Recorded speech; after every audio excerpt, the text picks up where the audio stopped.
Hello বন্ধুরা, মরুভূমিতে থাকা এই প্রাণীগুলোকে বলা হয় মরুভূমির জাহাজ।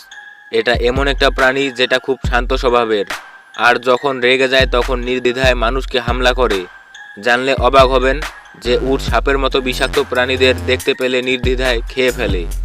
আজকে আমরা উট সম্পর্কে এমন কিছু ফ্যাক্ট জানতে চলেছি যেগুলো জানলে উট সম্পর্কে আপনার ধারণা পাল্টে যাবে। তো স্বাগতম আপনাকে নবরস ফ্যাক্টের আরও একটি নতুন এপিসোডে। উট জঙ্গলে বাস করত, কিন্তু মরুভূমিতে বসবাসকারী মানুষেরা উটকে পোষা প্রাণীতে রূপান্তর করে। বর্তমানে পুরো পৃথিবীতে প্রায় 1,40,00,000 উট রয়েছে। উটের বাস মরু অঞ্চলে হয়ে থাকে। মরু অঞ্চলে উট প্রতি ঘন্টায় 50 থেকে 60 কিলোমিটার বেগে ছুটতে পারে। যদিও এই প্রাণীগুলো খুবই শান্ত স্বভাবের হয়ে থাকে, তবে যখন এরা রেগে যায় তখন এদের শান্ত করা খুবই কঠিন হয়ে যায়। এমনকি রাগের কারণে এদের মুখ দিয়ে সাদা ফেনা বের হয়ে আসে। তাই উট যখন রেগে যায় তখন তার মালিকও তার কাছে যেতে ভয় পায়। উট কোনো পানি ছাড়াই একটানা 10 থেকে 15 দিন টিকে থাকতে পারে। জানলে অবাক হবেন, প্রয়োজন হলে উট একটানা 7 মাস পানি ছাড়া থাকতে পারে।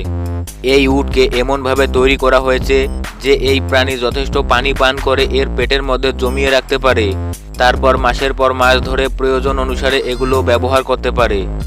জানলে অবাক হবেন যে কোনো এক যাত্রা শেষে উট যখন পানি দেখতে পায় তখন সে একেবারে 100 থেকে 200 লিটার পানি পান করে পেটের মধ্যে জমিয়ে রাখে, কারণ মরুভূমির পথে পানি নেই বললেই চলে। জানলে অবাক হবেন যে উটকে মাঝে মধ্যেই এক ধরনের রোগের সম্মুখীন হতে হয়। এই রোগে উটের শরীরে এক ধরনের বিষের সৃষ্টি হয়। সময় মতো চিকিৎসা না করালে উটের মৃত্যু ঘটে। আর এর সবচেয়ে উত্তম চিকিৎসা হলো উটকে সাপ খাইয়ে দেওয়া।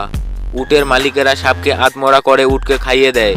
সাপের শরীরে থাকা বিষের কারণে উট প্রথম দিকে বেশ অসুস্থ হয়ে পড়ে, কিছুদিন খাওয়া দাওয়া বন্ধ করে দেয়। কিন্তু সাপের বিষের প্রভাব চলে গেলে উট খুব ক্ষুধার্ত হয়ে পড়ে। তখন সে এক চুমুকে কয়েকশো লিটার পানি পান করতে পারে, আর বারবার এরকমভাবে পানি পান করতে থাকে। আর কিছুদিন পর উট পুরোপুরিভাবে সুস্থ হয়ে ওঠে। মরুভূমিতে জন্ম নেওয়া সব কিছুকেই উট নির্দ্বিধায় খেতে পারে, এমনকি কাঁটাযুক্ত ক্যাকটাসও। একটি উট প্রায় 40 থেকে 50 বছর পর্যন্ত বেঁচে থাকতে পারে। আপনি যদি এরকম রহস্য, রোমাঞ্চকর, আনকমন আর নতুন নতুন ভিডিও দেখতে পছন্দ করেন তাহলে নবরস ফ্যাক্ট চ্যানেলটি সাবস্ক্রাইব করে পাশে রাখা বেল আইকনটি অল করে দিন। ধন্যবাদ।